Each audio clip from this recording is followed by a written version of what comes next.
شروع اللہ کے نام سے جو بڑا مہربان نہایت رحم والا ہے۔ مومنو، ان لوگوں جیسے نہ ہونا جو کفر کرتے ہیں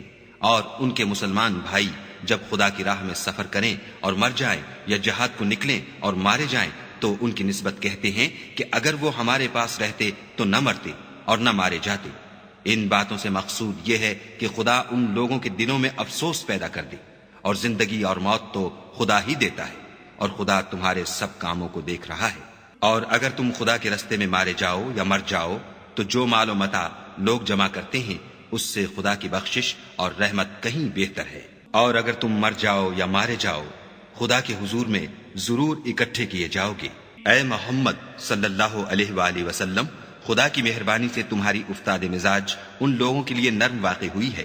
اور اگر تم بدخو اور سخت دل ہوتے تو یہ تمہارے پاس سے بھاگ کھڑے ہوتے۔ تو ان کو معاف کر دو اور ان کے لیے خدا سے مغفرت مانگو، اور اپنے کاموں میں ان سے مشورت لیا کرو، اور جب کسی کام کا عزم مصمم کر لو تو خدا پر بھروسہ رکھو، بے شک خدا بھروسہ رکھنے والوں کو دوست رکھتا ہے۔ اگر خدا تمہارا مددگار ہے تو تم پر کوئی غالب نہیں آ سکتا، اور اگر وہ تمہیں چھوڑ دے تو پھر کون ہے کہ تمہاری مدد کرے؟ اور مومنوں کو چاہیے کہ خدا ہی پر بھروسہ رکھیں، اور کبھی نہیں ہو سکتا کہ پیغمبر خدا خیانت کریں، اور خیانت کرنے والوں کو قیامت کے دن خیانت کی ہوئی چیز خدا کے روبرو لا حاضر کرنی ہوگی۔ پھر ہر شخص کو اس کے اعمال کا پورا پورا بدلہ دیا جائے گا، اور بے انصافی نہیں کی جائے گی۔ بھلا جو شخص خدا کی خوشنودی کا تابع ہو وہ اس شخص کی طرح مرتکب خیانت ہو سکتا ہے جو خدا کی ناخوشی میں گرفتار ہو،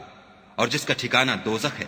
اور وہ برا ٹھکانہ ہے۔ ان لوگوں کے خدا کے ہاں مختلف اور متفاوت درجے ہیں، اور خدا ان کے سب اعمال کو دیکھ رہا ہے۔ خدا نے مومنوں پر بڑا احسان کیا ہے کہ ان میں انہی میں سے ایک پیغمبر بھیجے جو ان کو خدا کی آیتیں پڑھ پڑھ کر سناتے اور ان کو پاک کرتے اور خدا کی کتاب اور دانائی سکھاتے ہیں،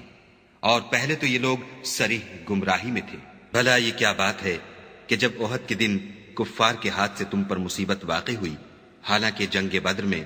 اس سے دو چند مصیبت تمہارے ہاتھ سے ان پر پڑ چکی ہے، تو تم چلا اٹھے کہ ہائے آفت ہم پر کہاں سے آ پڑی؟ کہہ دو کہ یہ تمہاری ہی شامت اعمال ہے کہ تم نے پیغمبر کے حکم کے خلاف کیا، بے شک خدا ہر چیز پر قادر ہے۔ اور جو مصیبت تم پر دونوں جماعتوں کے مقابلے کے دن واقع ہوئی سو خدا کے حکم سے واقع ہوئی، اور اس سے یہ مقصود تھا کہ خدا مومنوں کو اچھی طرح معلوم کر لے اور منافقوں کو بھی معلوم کر لے۔ اور جب ان سے کہا گیا کہ آؤ خدا کے رستے میں جنگ کرو یا کافروں کے حملوں کو روکو تو کہنے لگے کہ اگر ہم کو لڑائی کی خبر ہوتی تو ہم ضرور تمہارے ساتھ رہتے۔ یہ اس دن ایمان کی نسبت کفر سے زیادہ قریب تھے۔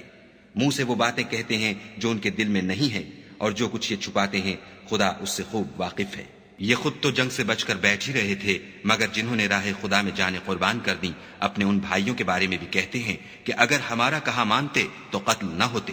کہہ دو کہ اگر سچے ہو تو اپنے اوپر سے موت کو ٹال دینا۔ جو لوگ خدا کی راہ میں مارے گئے ان کو مرے ہوئے نہ سمجھنا، وہ مرے ہوئے نہیں ہیں بلکہ خدا کے نزدیک زندہ ہیں، اور ان کو رزق مل رہا ہے۔ جو کچھ خدا نے ان کو اپنے فضل سے بخش رکھا ہے اس میں خوش ہیں، اور جو لوگ ان کے پیچھے رہ گئے اور شہید ہو کر ان میں شامل نہیں ہو سکے ان کی نسبت خوشیاں منا رہے ہیں کہ قیامت کے دن ان کو بھی نہ کچھ خوف ہوگا اور نہ وہ غمناک ہوں گے، اور خدا کے انعامات اور فضل سے خوش ہو رہے ہیں، اور اس سے کہ خدا مومنوں کا اجر ضائع نہیں کرتا۔